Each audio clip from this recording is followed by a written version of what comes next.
Are we ready? Yeah, you're recording. Howdy, folks! And today is Thursday, and on Sunday is that great holiday called Valentine's Day. So I'm going to talk about Valentine's Day. Now, why was it called Valentine's Day? Now, there was a Christian, I don't know whether it was a man or a woman, killed by the Romans in the 3rd century for being a Christian because the Christians didn't honor the emperor the way he wanted to be honored. How do you like that? So, the one that we call Saint Valentine was a martyr. Now, that's not the cheerful sort of thing that Valentine's Day has become today. And I have no good idea why that happened. And sometimes when you're old, it's just plain simple to say, I don't know. And what I don't know is a lot more than what I know. I don't know about you, but that's the way it is with me. And I just turned 90. How do you like that? Well, I haven't caught up to some of you yet. Okay, so I'm going to tell you some true stories about Valentine's Day. But I have to take you way back to a country school. It happened to be up in St. Croix County, Wisconsin, where I grew up, but it was one of those country schools where there were never more than 24 kids, and there might not be anybody in one of the grades. But we would really do a big thing about Valentine's Day. Yep, Valentine's Day was very serious. And if you went to town school, it was all kids were the same age, and I don't know much about that. My boys could tell you much more, my daughter too. Well, when I moved from the 2nd grade to the 3rd grade, we had to change schools because we moved to a different place. And so here I was in the 3rd grade, and my little sister was in the 2nd grade, and we had to get introduced to a new school. Now, the building was wonderful. It was the newest building in St. Croix County called New Centerville School, almost a mile away from the town called New Centerville. And it had a really good basement and a furnace that burned briquettes, you know, those little chunks of coal that they used to burn. And even the toilets didn't just go into the ground. Oh no, for some reason that somebody knew, the toilets were put on top of, one for the boys and one for the girls, were put on top of a concrete pit. And somebody about twice a month, maybe the teacher, the poor school teachers in the country had to do everything, had to put in a big scoop of lime. I guess that took care of things that needed to be taken care of. Okay, back to the story. Well, we got to that school, and you know how they did it in the country schools, that in the middle of the morning, the grades 1 through 4 would get to go outside and play for about 15 minutes. And then at noon, of course, we'd have a whole hour. We'd have our lunch and do other things. Anyway, the first day that we were there, we went outside, and this great big kid, he was too old to be in the 3rd grade. He had some kind of learning problems, and he should have been in the 6th grade, and he was a big kid. And he came over to me and he said, "You want to wrestle?" I did want to wrestle. Well, he didn't let me answer. So he took me down on the ground, and he put his knees on top of me and laid on top, you know, I sat under him for the whole 15 minutes. And I learned to hate that guy. Lawrence Metcalf. Yep. So, when the weather was decent, that's the treatment I'd have at the morning recess. Now, when the weather got cold, I didn't have to put up with that because we go down to the basement. And you couldn't do that sort of thing down there.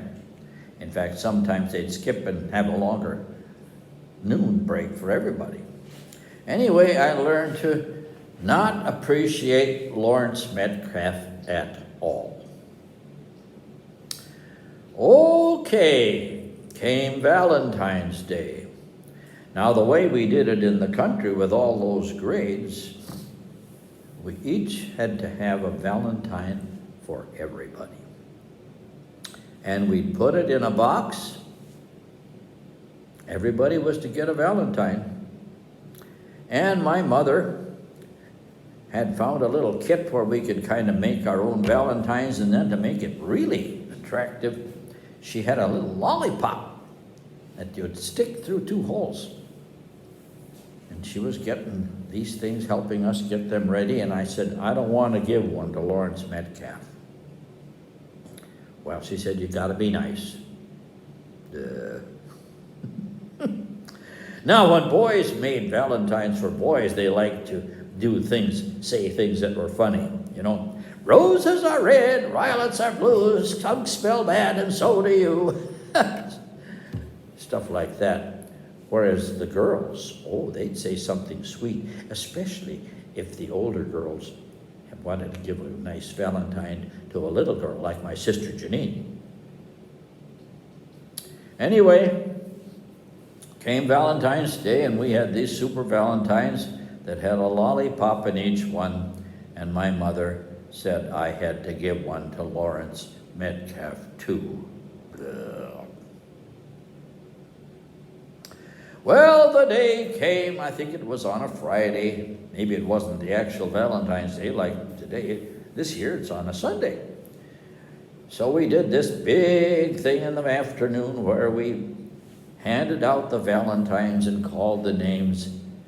And I got a very nice Valentine from Lawrence Metcalf. And in it, it said, to my very best friend. What? Because he could take me down and pin me on the ground? All through morning recess, I became his very best friend? To me, the world is full of puzzles. Well, time went by, a lot of time went by, and that wonderful school building closed because they started sending kids into town for school. And somebody bought it and made a nice house out of it. In fact, it's still a nice house. I've seen it a couple times. Anyway, a lot of time went by, and folks who had gone to that little grade school, New Centerville School, decided to have a reunion of all available people who had ever gone to New Centerville School. And it was in the town where I had gone to high school, Baldwin, Wisconsin. And we got there, and there was Lawrence Metcalf. And he was just as short as I am. The big lunker didn't grow up to be big. And he was a very mild-mannered guy, just a nice guy. Oh, how things can change as time goes by. Huh. Well, now let's go to Decorah, where my kids grew up, and I don't know how they did it in school because all the kids were the same age. But my wife liked to make Valentine very special for the kids. So Rita, and my oldest son, I think, was 10 years old. Rita made some special Valentine cookies with thick pink frosting. Hey, sweet, sweet, sweet. Yep. Anyway, Randy ate 3 of them and got sick. Ever after that, he didn't like things that were very, very sweet. Which paid off much later in life when he got type 2 diabetes and was told you're going to have to cut down on sweets. He thought, already done that part. He just did a little bit more. And so that's how he handled the business of too much sweets for Valentine's Day.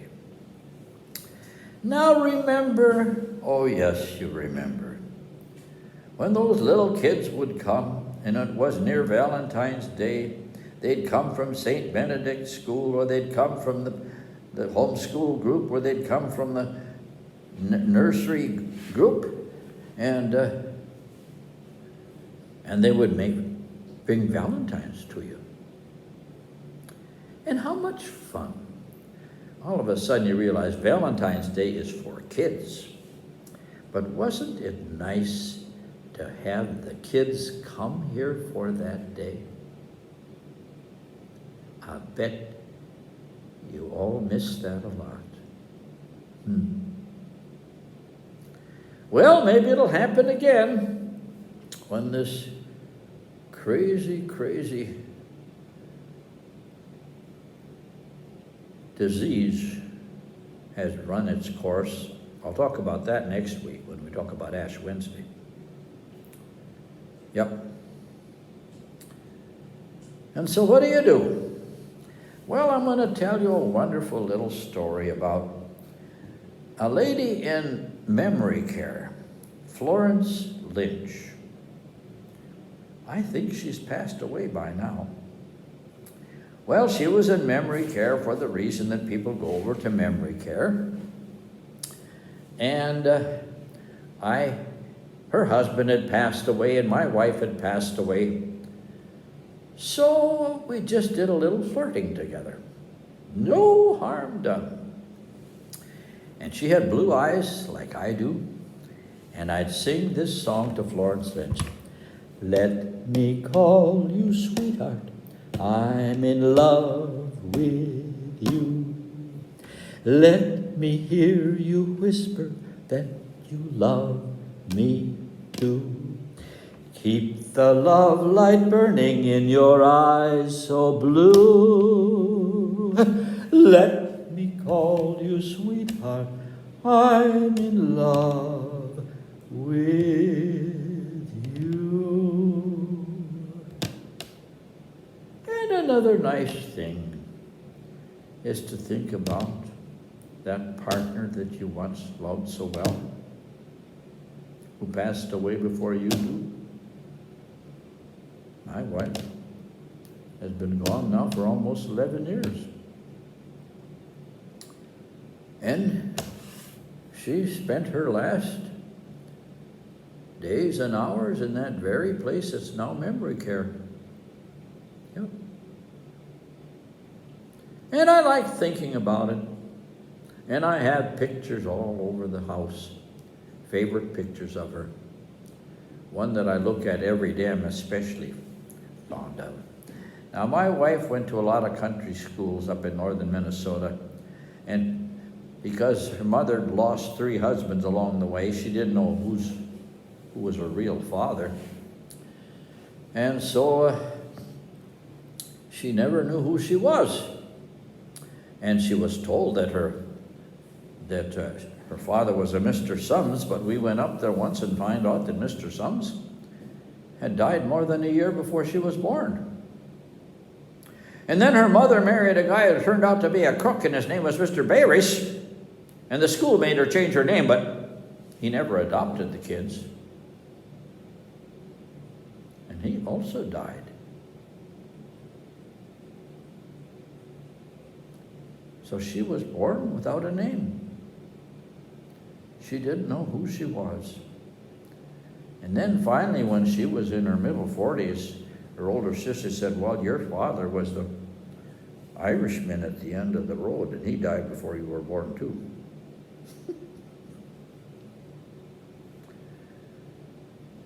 So, by that time, she didn't have to worry because she was a Hanson. And I like to look at her because of all the mix-up, she went straight from grade 4 to grade 9. A school principal came and found out that this girl was way too old to be in that grade, and she had some kind of learning problem. Turns out she was dyslexic. Some of you know what that is like. Well, anyway, she went straight from grade 4 to grade 9, and she was the first one in her family to to graduate from high school. And I have a picture of her graduating, and the robe is way too long for her, and the sleeves are way too long for her, but the smile on her face is one of triumph. So, I have long admired my wife, because up there in the Southern Iron Range, growing up was hard, especially if you had a mother who didn't behave herself. So I have lots of reasons for thinking about the lady that I married, and never regretted that I married her. And thanks, Valentine's Day is a good time to look at those old pictures and remember the lover that you once lived with. So happy Valentine's Day, however you make it happen.